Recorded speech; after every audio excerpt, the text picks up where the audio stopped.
Alright, so today, I hope everyone's doing good, but today we are making slow cooker Hungarian goulash. And it's supposed to look like this. Okay, so I'm going to be using, since it says slow cooker, I don't have a slow cooker. I have an Instant Pot that can be used as a slow cooker.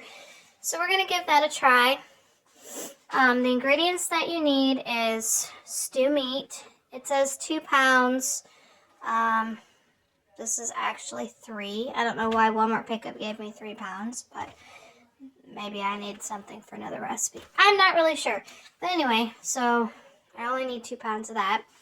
You're going to need 4 carrots, a parsnip, a rutabaga, an onion, salt, pepper, a pound of mushrooms, some garlic, and tomato paste. It said Hungarian paprika, which I couldn't find, so I got smoked paprika. And it asked for fresh parsley. I forgot to get parsley, so I'm just going to use the dried flakes. And then it said liquid aminos, and it said some chicken broth, or beef broth, my bad. Now the problem I'm having is I'm trying to stay away from soy and wheat. And I bought this stuff before I decided to stay away from that stuff. And I didn't realize that this was a soy protein seasoning. And it says right there, contains soy. And it's basically like a soy sauce substitute, which I don't understand because it's soy. It doesn't make sense. Then I didn't realize that these beef cubes that I use to make my beef broth, if you look here, it has whatever this is, soy protein. Yeah, so I have never had in my entire life, I've never had problems eating this kind of meat or these kinds of root vegetables. I love rutabagas. I've never had problems. Okay, so they tell me not to eat mushrooms because it's a fungus and I'm supposedly allergic to fungus. I love my mushrooms. I'm sorry, I'm going to eat my mushrooms. I've never had a problem with mushrooms, so I don't know why they say I'm allergic to it. It doesn't bother me. I feel like if I get sick from this recipe, it's going to be from the soy stuff. I honestly believe that, but I don't know. Anyway, enough health talk. I'm going to put all this together, and we're going to put it in the slow cooker and see how it goes. Oh yeah, and in case anybody is wondering, the cucumber salad that I made for my daughter, the ending result was that she absolutely loved it, and she ate the whole thing. So nobody got any of it but her. Anyway, so if you guys ever want any recipes from here, just let me know in the comments, and I will post the recipe or send it to you individually. It doesn't matter. But long story short, this is the ingredients, which I have all right here. And I'm going to go prep it and put it in the Instant Pot. And I will come back and show you what the next step is.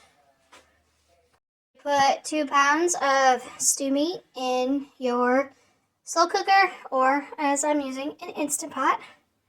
Alright, the next step is to add your pound of mushrooms.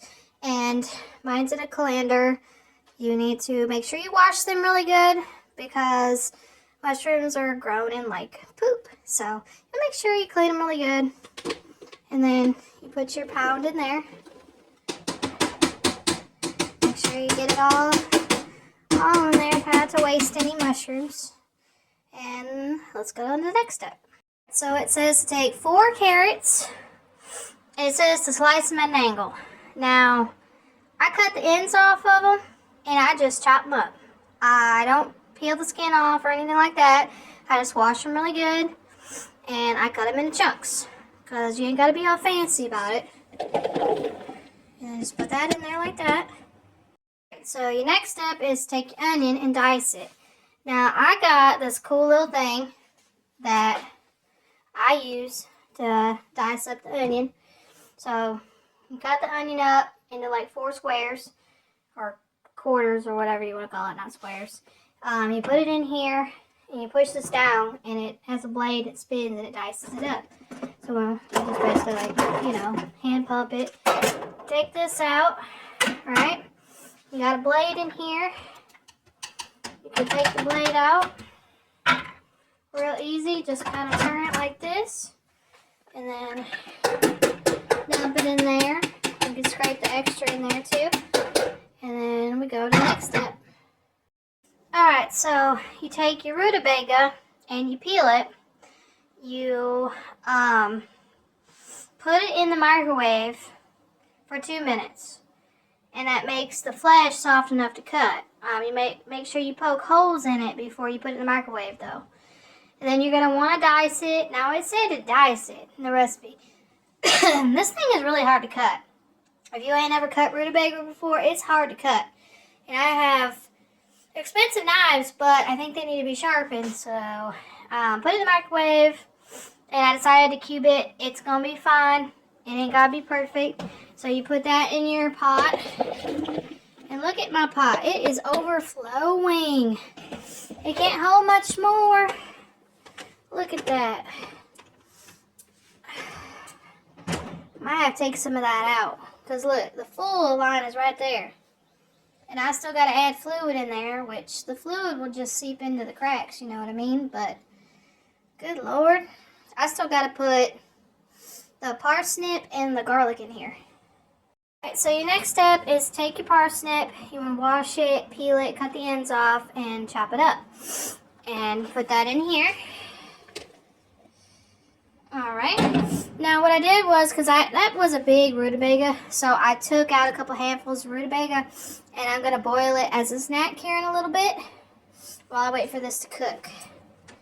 Alright, next step is to add the garlic cloves.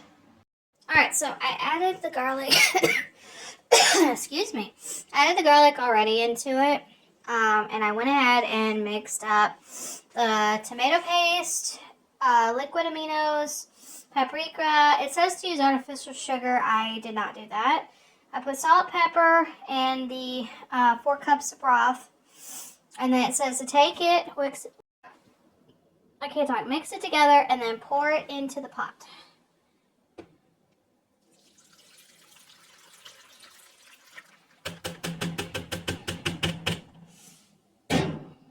Alright, so you take your lid.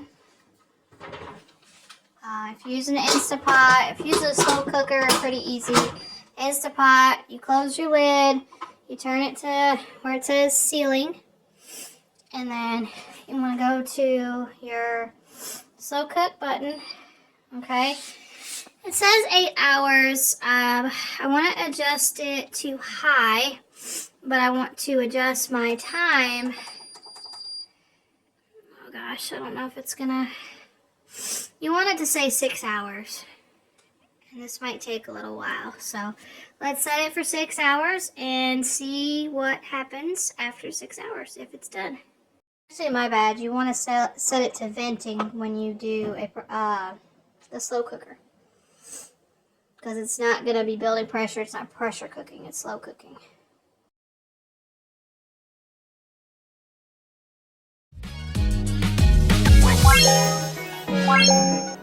Wow.